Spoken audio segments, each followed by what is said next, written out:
It's time now to take a look at stories making headlines on Nigerian newspapers. I have with me in the studio Chartered Mediator and Conciliator Kehinde Nwandu and Chartered Accountant Public Affairs Analyst Sesan Okunade, all chartered gentlemen. Good morning. Compliments of the season. Good morning. Compliments. I wish our viewers could see behind the scenes. They cannot see that. No, I think Friday is now meant for the chartered and chartered. We thank God for this season. Absolutely. I wish all our viewers a Merry Christmas. And a Happy New Year in advance. Yes. Thank you. All right, let's head straight to the papers now, and I begin with the Nigerian Tribune.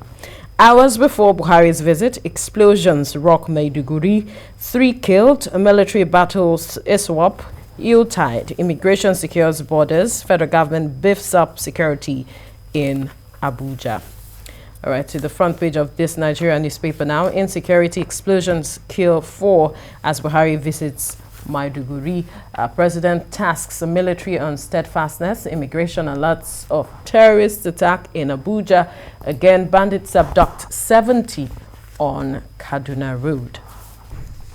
To the leadership newspaper now, President Muhammadu Buhari promises end to insecurity as explosions rock Maiduguri, says Nigeria in final phase of war against terrorism.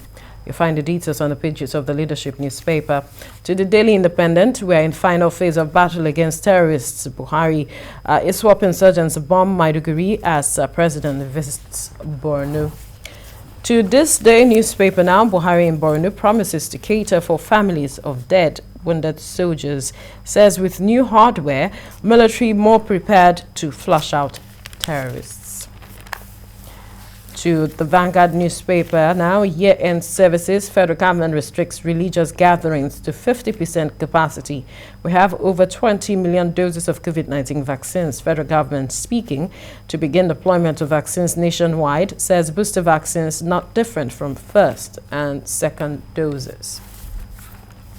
On the front page of the Nigerian News Direct, Yuletide celebration, federal government slashes religious gatherings by 50% capacity, threatens to impose additional restrictions on crossover service. On the Punch newspaper now, NIS warns of foreign terror attacks. Federal government heightens security. Nigerian, Algerian terrorists on the way from Mali to invade Abuja. Plan can never work. FCT security network intact, says Guard Brigade. Strategies in place to avert attacks, no cause for alarm, immigration speaking. All right, to the front page of the Nation newspaper. Federal government moves to avert terror attacks in Abuja. Security agencies put on red alert. Multiple blasts rock Borno. We are in final phase to push against insurgents, says President. To the blueprints now, NIS leaked memo, Algerian national, others planning attack on Abuja. You find the details on the pages of the blueprint. To the Daily Sun, immigration uncovers foreign terrorist plot to attack Abuja, says Algerians, Nigerians involved en route Mali. Army please mom. COP sign off worsening insecurity. On the front page of the Daily Trust, IBB endorses Oshibaju for 2023 presidency.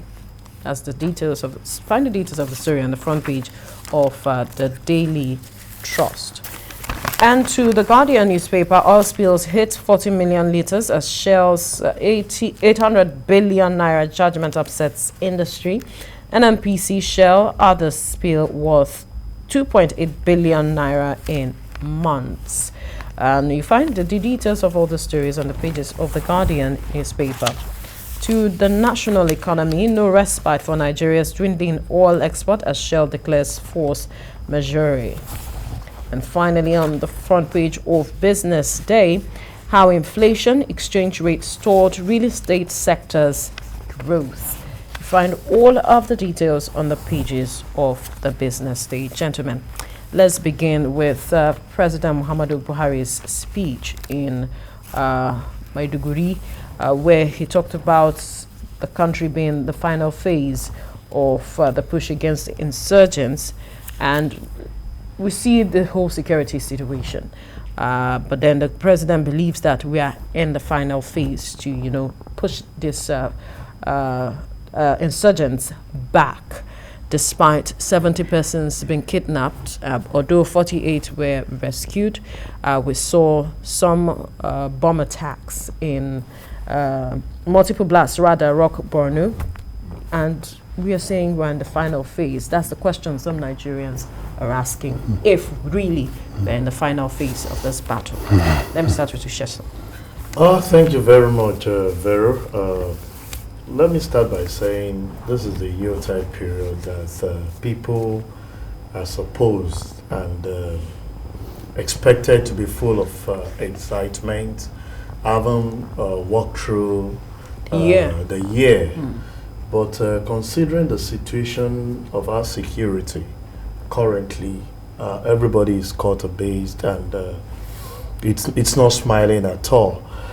This is the period that you see an average people trying to reunite with their family that they've not been able to see right from the beginning of the year. This is the time several people, try to make the last run to say, let's settle down and tie the knots by making sure that we enter the new year as coupled. But the level of insecurity has actually checked each and every one of us to our base. And going by the reports, as stated by the president, that we are in the final phase, really, I'm not privy to the number of phases that you've had that will be considering that here we are at the final phase. And what is the result that the initial phases, as declared by the president, has yielded? To me, I don't think this war, we are winning it by all standard. Look at all the major roads as we speak. It's not safe for anyone to move around.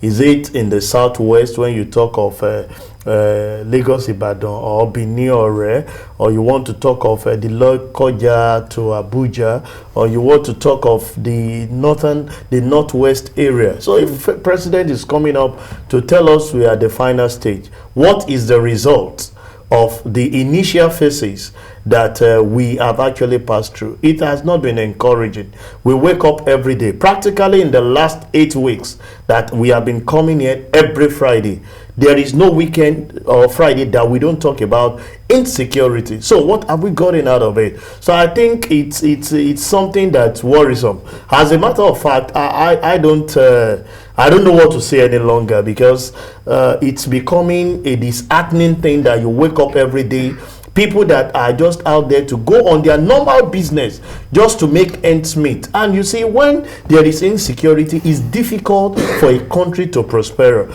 to be prosperous. Economically, we are being killed every now and then. People that have interstate businesses can no longer do this any longer, because we are there. Look at the price of food at this particular period. It all boils down to insecurity. A place that is not secure cannot be prosperous economically. And the federal government telling us we are the last phase. I have not seen any result with the initial stages. Well, one would say that the president gets all the report, and so perhaps from this report he could make that assertion that we are in the last phase of this battle to push this insurgents back. And I don't know, CKN, you might want to take it from that perspective, that perhaps from the report he's getting. Well, it depends on those that are giving him the report. Okay. Good. So if the people that are giving him the report are telling him that we're on the last phase, then the president will want to believe them. Those are the people that he selected or appointed to secure Nigeria on his behalf. So if the report we are giving him is what he's talking about, then all well and good. But to us, the Nigerians, we're in no phases at all. We are talking of last phase. Don't forget that this is not the first time we are in this. The president has been saying this since he was elected. About 6 years ago, or thereabout, when they were elected, the Minister of Information came out to say that this is the last kick of a dying horse, or camel, or whatever he called it. Are they still not kicking? Or have they died? Is that camel? Is there a camel with how many lives? Is there a horse with how many lives? That's what we're told.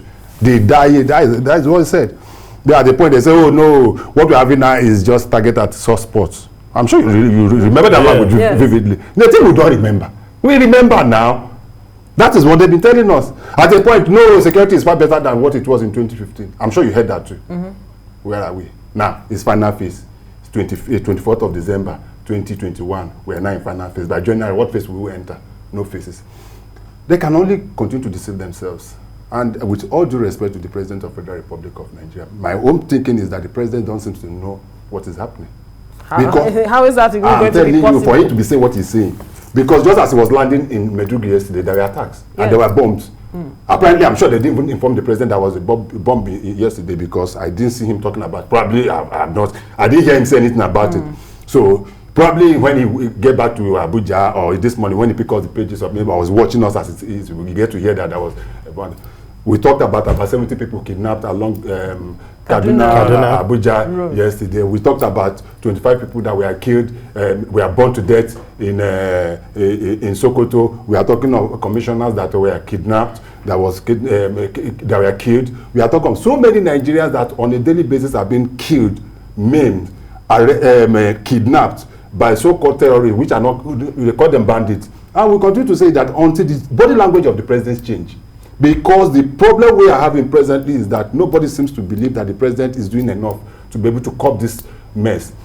All those that have been arrested, all those that have been fingered, all those that the Attorney General of the Federation have talked about, that were part of the people sponsoring terrorism, how many have been prosecuted? How many have been arrested? How many have been made to face We saw what happened in Dubai. Some people were just named as being sponsors of Boko Haram, and what happened?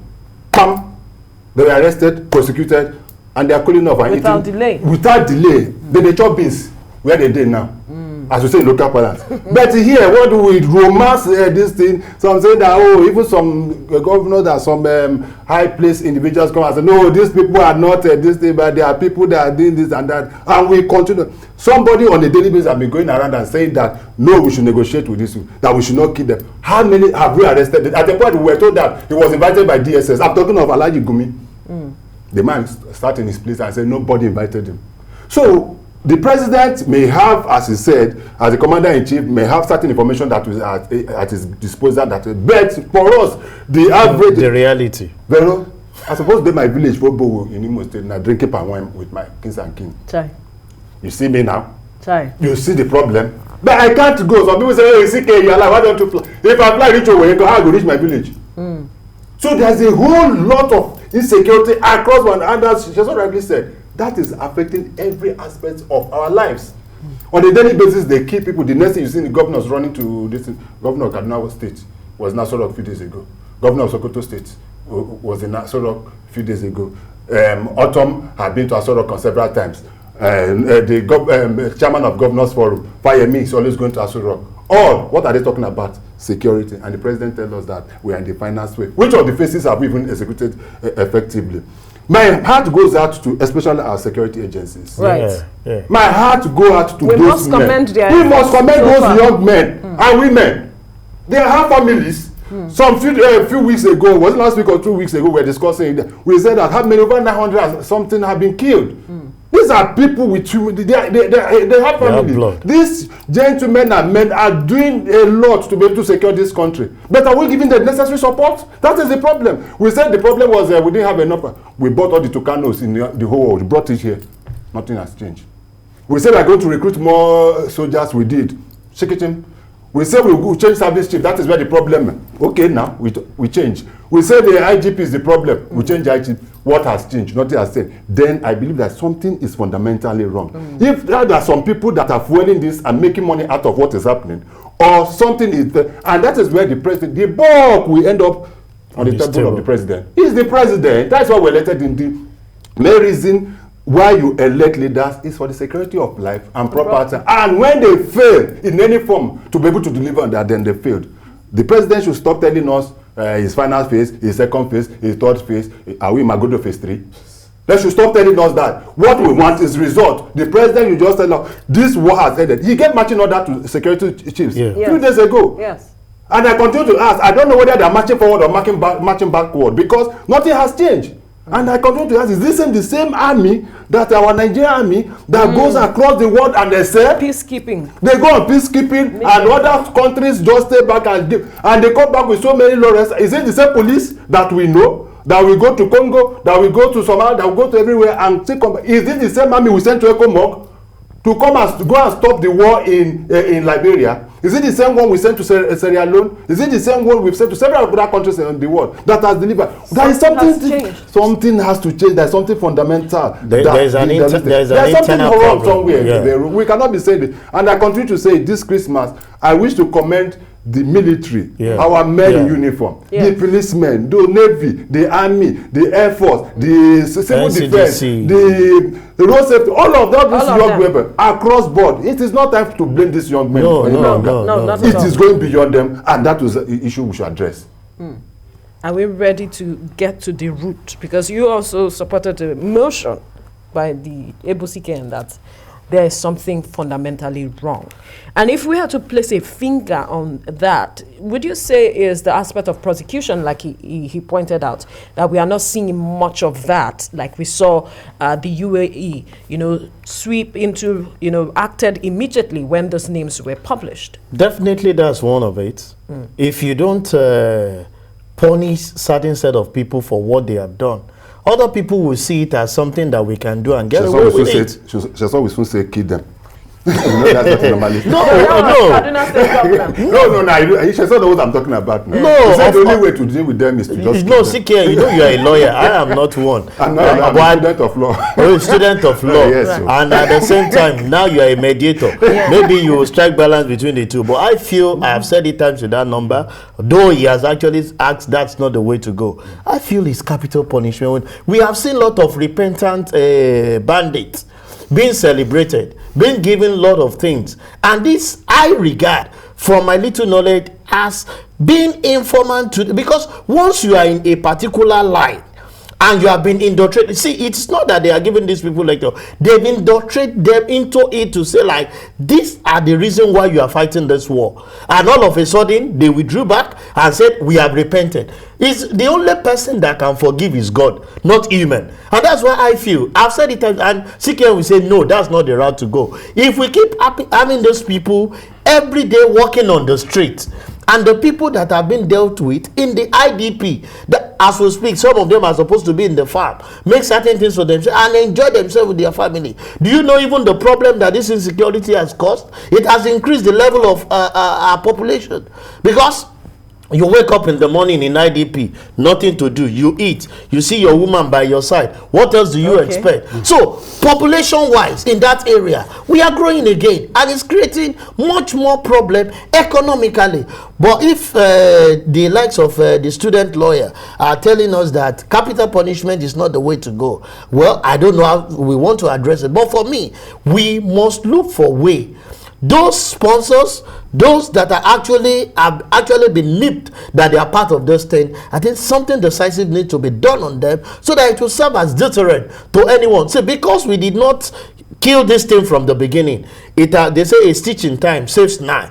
Now, because we did not nip it on the ball, from 10, it has now metamorphosed into 1 million people being recruited and doing this thing. Now it's no longer northwest nor northeast, but practically everywhere. If my friend refused to go to his village, I'm supposed to be somewhere too, but I refuse to go anywhere. I would rather stay in my house, because you cannot even guarantee wherever, if they kidnap, who will pay the ransom, when we have not even had enough businesses to even sustain ourselves for this period. So government should just take a decisive action on this issue of security. If we have had people that have actually been, picked up as sponsors, name them. If you name them, prosecute them.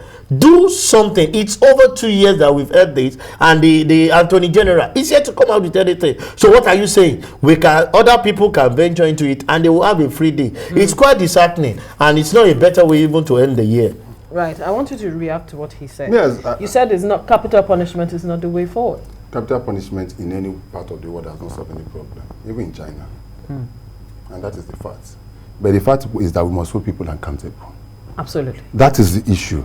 If you continue to prosecute these people and make that, let me even say it, there are some states that have enacted some law about capital punishment on issue of kidnapping and the rest of them. How many of them have implemented it? How many of those people that have been arrested have been prosecuted or even given such? What I'm saying in essence is that the body language, we must make sure that we have the political will to be able to deal with this matter. And until we continue to deal with this issue, and promptly too, until we continue to do that, this is what we're having. A situation where you arrest, and I go back to the security agencies, and today, now security agencies, and I carry come studio today. I still have to continue commenting those. You know why? It is disheartening for you to see people that you arrested for terrorism, for killing, and the rest of them, for somebody to now release them under the basis that, they are repentant and the rest of it. It demoralizes the main essence of this thing. So many of the soldiers have been killed. So many policemen have been killed. Families have been killed, and the rest of them. And you pick up somebody and you say, no, it's a repentant. And after giving them whatever you want to do, they go back home and back to the bush. Do you know what they do? They go back to give their kings and kin the information that they gathered from some of these people again, and it becomes of it. One would expect that we should know that. That is what I'm saying. That's what we should know. We should know. We should know. Then let us not also forget that we also have some people even within the military that are sympathetic to some of these people, and that is where the military also need to purge itself. Some of their officers also will be are sympathetic to some of this, because if you see there are instances where we even see some military people that were arrested trying to supply arms to terrorists. I'm sure you still remember vividly. Then we have means that we also have, even within the military itself, some people. So, but what I believe and the way to go, instead of President telling us we are in the final phase, let us try to face out most of these people that have been arrested. Those that have been caught will be every day. My friend Frank Mba will continue parading people that were arrested along this road, and this arrest everything. That is the last we hear of them. They make a parade of them on a daily basis. You see yes, understand, and that is where we the final but you don't get to hear it. Until Nigeria continue to see on television stations like TVC, where these people have been taken to court, where they have been prosecuted, where they have been given 20 years, 30 years, 40 years imprisonment for the other. Most of them will wake up and forget about this issue, because it has not become trust the effort government is putting in. That is it. Because what we're having now is serious. This thing is not business now. Yes, sir. But you and I are coming to work on a daily basis to look for what we to be able to. They are also looking at people to kidnap. And it has become big business. And as the money that they collect, how do where do they keep those money in the home, like Bakinzuo? Those Bakinzuo of those where he keeps all the millions in his honor. Is it not the bank that's sending it to? What is transfer alert? We say we are going to change numbers. We're going to register the NIN and no NIN and the rest of them. All the register that we did, the BVN and the rest of them, why can't we use it to be able to track most of these people? And you see, that is a multi-pleasant issue. But to me, let me say it again. President, what you say is wrong. Nigerians, we don't believe you. Or to be able to assure us and be able to show by your deeds and art that these people that you are talking that is on the final phase are totally dealt with, and dealt with furiously and immediately, we'll continue to disbelieve you. Right. Your position, your final word. My position. I'm sure Sesan agree with me too. Let him talk now. My final words is to actually appreciate our men in uniform. Right. We've brought this on ourselves. I always tell individuals it's a self-inflicted problem. Nobody pushed this problem on us. We pushed it on ourselves. But quite disheartening that some of the young people joining the military had to come in at this point in time. But we will continue as an average Nigerian to pray. That's the only most thing. And even at the time the president said the security of this nation is in the hands of God. We believe that, and we know God is not sleeping. But I hope by the time God decides to deal on his own with individual, some of these our leaders will not be culprit of God's judgment, because it is really not an interesting thing if we cannot celebrate this Yuletide period with our eyes closed. President should pick up the responsibility, and we don't take this, like CKN said, as the final stage, because if on his visit to, in the last few months, I've not heard of bomb. I've always been hearing of kidnapping and killing. If on his visit to Maiduguri, there is a bomb explosion, multiple for that matter, then it's to tell us that possibly President is saying this is the beginning of the issue and not the final stage. All right, gentlemen, I must thank you, Chartered Mediator, Conciliator Kehinde Nwandu, and Chartered Accountant, Public Affairs Analyst Sesan Okunade, for your time. on the program. Thank you very much. And Thank you. Christmas. Yes, a wonderful celebration. No, Even we though are, you we, couldn't are, we travel. are playing locally, so we are with you in Lagos. We are here. Have a wonderful weekend. Thank you.